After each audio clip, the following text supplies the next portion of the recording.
And the people of Israel again did what was evil in the sight of the Lord after Ehud died. And the Lord sold them into the land of Jabin, king of Canaan, who reigned in Hazor. The commander of his army was Sisera, who lived in Harosheth Hagoyim. Then the people of Israel cried out to the Lord for help. And he had 900 chariots of iron, and he oppressed the people of Israel cruelly for 20 years. Now Deborah, a prophetess, the wife of Lapidoth, was judging Israel at that time.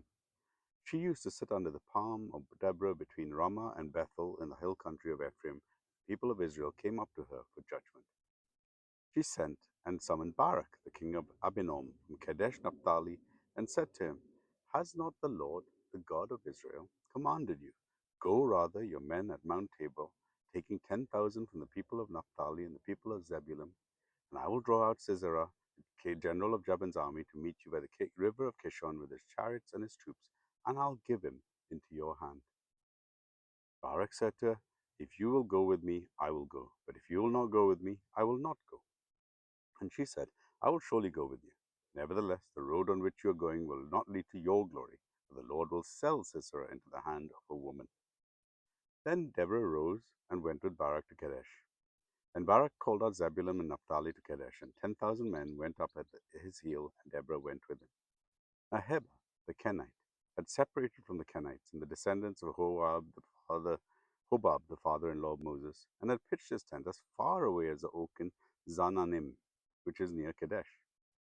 When Sisera was told that Barak, the son of Abinoam, had gone up to Mount Tabor, Sisera called out his chariots, 900 chariots of iron, and all the men who were with him, from Hashereth Haggim to the river Kishon. And Deborah said to Barak, Up, for this is the day in which the Lord has given Sisera into your hand.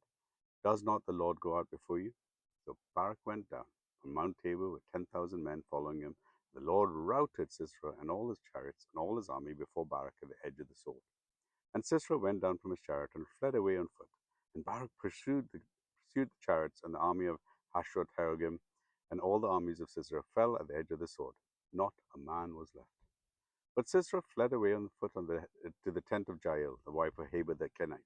For there was peace between Jabin the king of Hazor and the house of Heber the Kenite. And Jael came out to meet Sisera and said to him, Turn aside, my lord, turn aside to me, do not be afraid.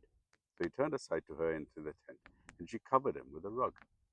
She said to her, Please give me a little water to drink, for I am thirsty.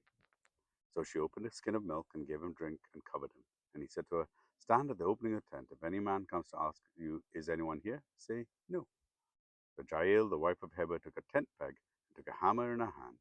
Then she went softly to him and drove the peg into the temple until it went down into the ground while he was lying fast asleep from weariness. So he died.